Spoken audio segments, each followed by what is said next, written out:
Adipati Tunggul. Yen kowe ra nrimake papekara wek sempalani pendopo. Adipati bener. Arep opo? Aja minggulan kae beratmu. Tunggul wulung kae salah. Yen bisa kowe minangka patih ripyen supaya dheweke gelem bali lan gelem sowanang Demak. Ripih. Aku ora bakal ripih Kanjeng Adipati. Awit tetembungane Kanjeng Adipati Tunggul Wulung kuwi kepengin merangi wong Demak iki. Bisa ora bisa Tunggul Wulung bakal tak rake tak Yen ngono kowe dadi pepalang.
kalah.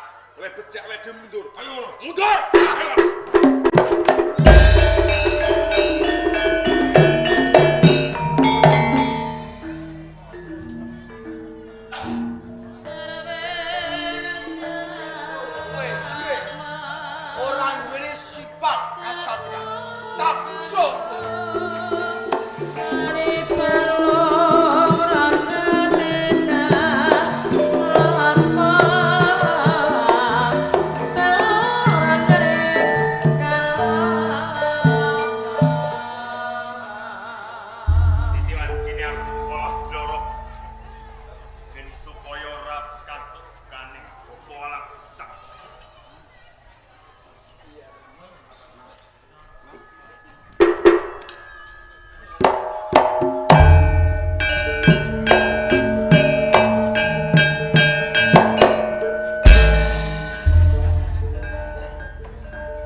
Limpatku iki mergawanku olah blaraga kuwi saben dina tanpa lereh.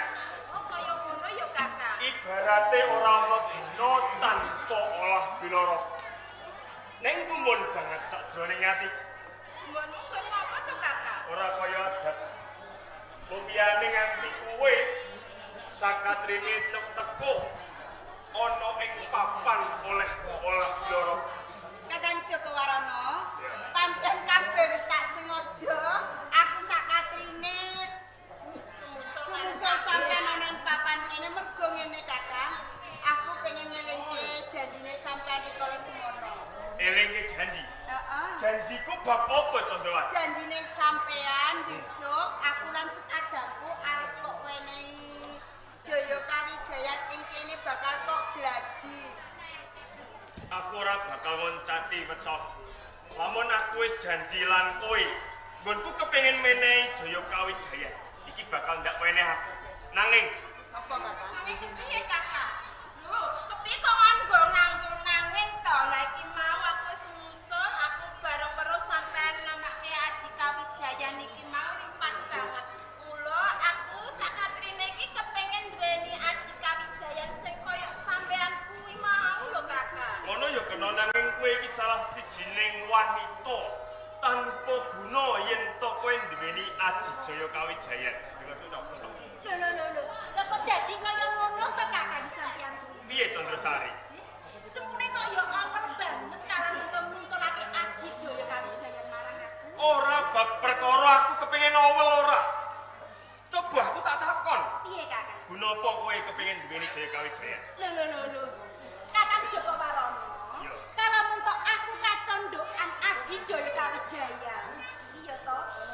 Lamun to aku kapencok ing Pancabaya, aku bisa nulungi marang diri pribadiku dhewe lho, Kakang. Lah kuwi gunane Kakang kanggo jaga keselametaning diri pribadi. Ngono ya bisa wae.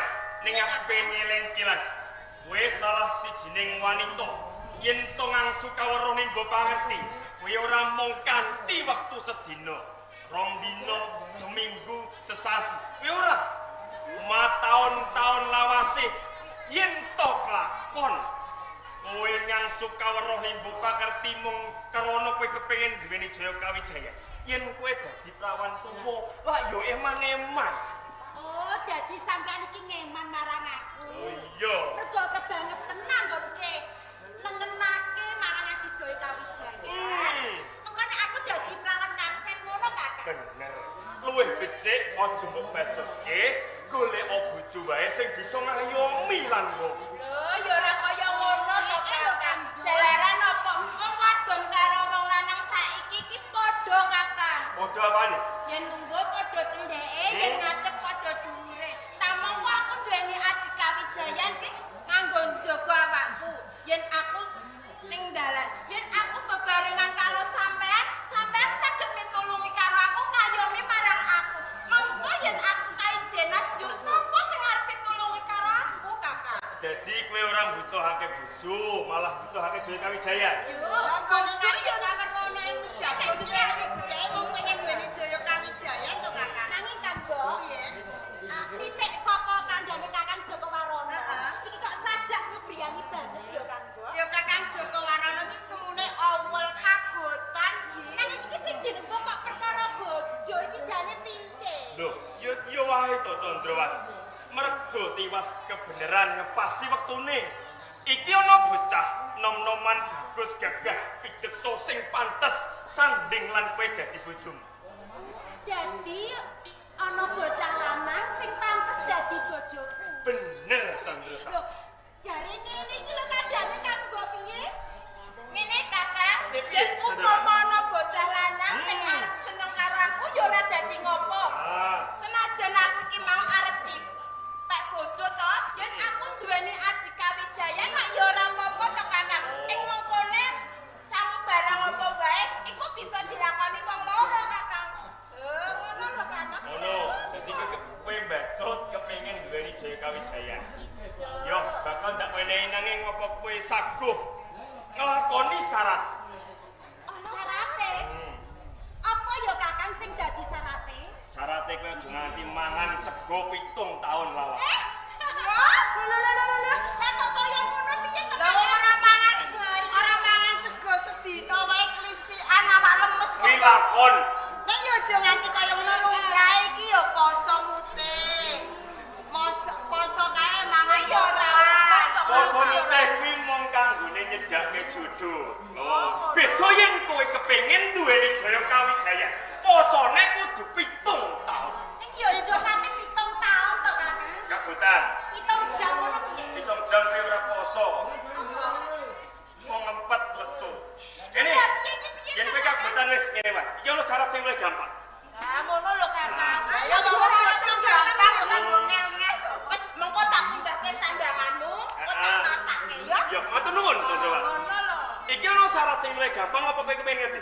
Iki Kang Bo di rumah kene. Lah sampe bojo iki siapa? Ini aja dadoh ini. Aku yo melu nganu. Yo Lah nyedak sampe ini. kepengen yo kudune Kan cedhak. kowe krungu. Iya Kakang. Syarat iki sing gampang kowe sakatrine kudu dadi bojoku. Iya. Dadi bojoku. Kakang Joko Warono. Gampang lu, wis gampang lu. Dadi wong lanang ki aja murka. Murka piye? Bojo siji ae ngono lho wong lanang arep telu lho. Wong lanang kuwi diwajibke duweni bojo luwih saka siji, syukur-syukur yen telu malah apik. Lha sing arep ngono. Sing kanggo bondo apa sina aja ngono. Joko Warono kadange dipati. Lho panjenengan mau jago. Joko Warono sampe nglakune kaya wong desa. Nego-negone kawasuan dipati nego-negone bodo dono. Iya ora ya.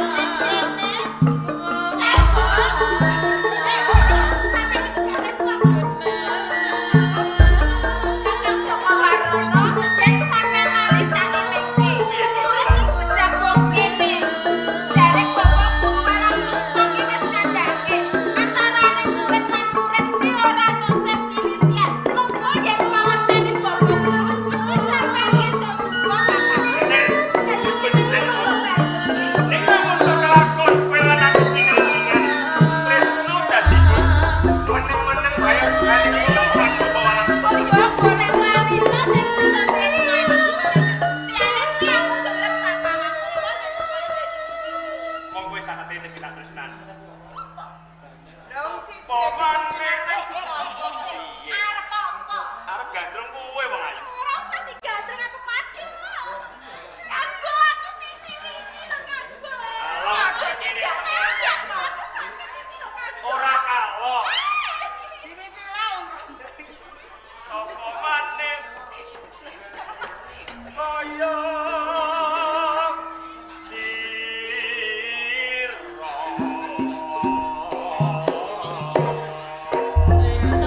cilaka dia. Iku lah sing kiwa sing tengen durung. Rene.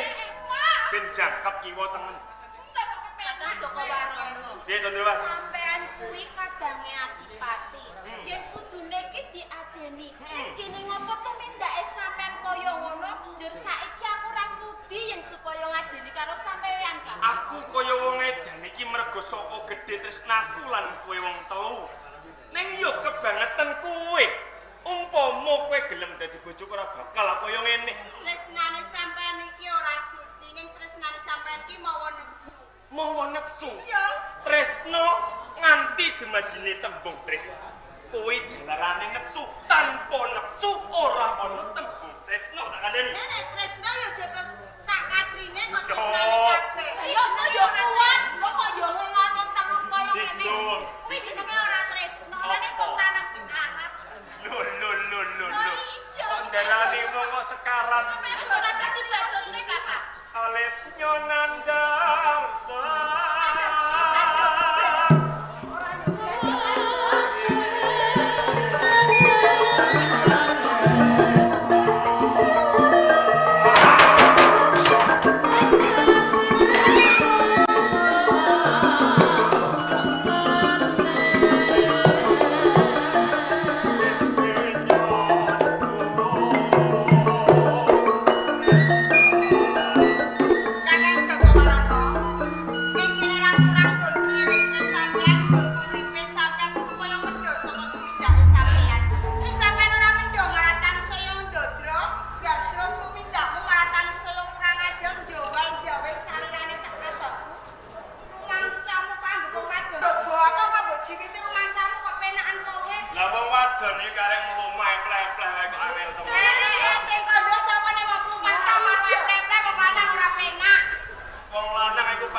Nyatane wis mangke aku nang ngene. Oh, ngaten, Cik. Mergo Senopati Demak Cik. kuwi Probosemi Yagah Gede Dhuwur Pindiksa. Mula prajurit ing Penaruan Kalah kuwi tak kon apa? Kula, Kowe iki disifat kanthi sing apik. kula bawaan wanita gadhahi sifat kandhep. Ya. Di menapa panjenengan menika maringi pusaka kalih kula? Boten wonten wujudipun, Bapak. Kula kok mboten ngrumaosi Bapak menawi kula kacondokan menika. Masane. Boten. Iya. Nggih sami, Bapak. Sing diarani pusaka ampuh. Iki ora ngomongke mligi saka wesi ora. Wong wadon kaya kowe iki pusaka sing ampuh. Amboten gadah, Bapak. Kowe iki pusakamu nang Kedah, Cik. Pusaka kula menapa Bapak? pusakamu kowe nang mripat. Wonten mripat kula. Lah pripun? Mengko yen ketemu Senopati Probosemi saka Nggih. balangan mripat. Dipun balang nggih mripat kula. Nggih mripat kula. Iya. Lho Kanggo, lah kok ngaten iki pripun? Lah kok kon balang nganggo mripat. Lho kula ra mboten gadah mripat, Bapak. Kowe iki wis gedhe kok bodho. Lah kok bodho. Tegese balang mripat aja kok copot mripatmu kok balangke ora. Lah nggih. Ketemu Probosemi dilirik mripatmu. Dilirik diatur ora dibalangke. Oh, jebul. Wong lanang jago kok ora apa. Dilirik wanita sing ayu mesti bakal runtuh sampeyan. Dilirik ket. Coba jajal aku lirik jajal. Sing kae Kula, Bapak. pusaka sing ampuh nyang lambe. Teng ambene kula. Ono Ora kamu. endi kan mbok tangge. Aja pakai temen-temen campur tiga. Nek Nggih, temu ning lambe. Probosemi mau lambene cokot. Lambene padha semi kula caket, Bapak. Tetep jeblos kowe. Ya iku kok malah Lambemu dicokot. Oh, lambene kula lambene isor napa dhuwur, Bapak? Wanita mimbui kemanisane kuwi nek lambe isor dicokot tipis. Nek nyokot lambe dhuwur ora tambah ayu malah kok butuh sakit. Ramas nggih. Mungkin Kae dan menawi kula wonten pundi, Bapak? kowe nyang bokong lho. Wonten bokong. Lah kedah bokonge kula kenapa, Kowe Bapak? ketemu Probosemi okonge. Oh, ngaten. Bokong semak-semak Wong semak. lanang iku nek ngerti bokong semok lho. Gemeter lho. Kados jenengan, Bapak. Hah? Kados jenengan. Ora. Pun boten gemeter. Aku bokong apa ser gemeter blas. Kula wonten bokong. Embo wonten lambe. Kula wonten mripat. Engko ora usah ngomong. Bokong mripat. Ngomong. Iki anggere okonge. Oh, ngaten nggih nggih.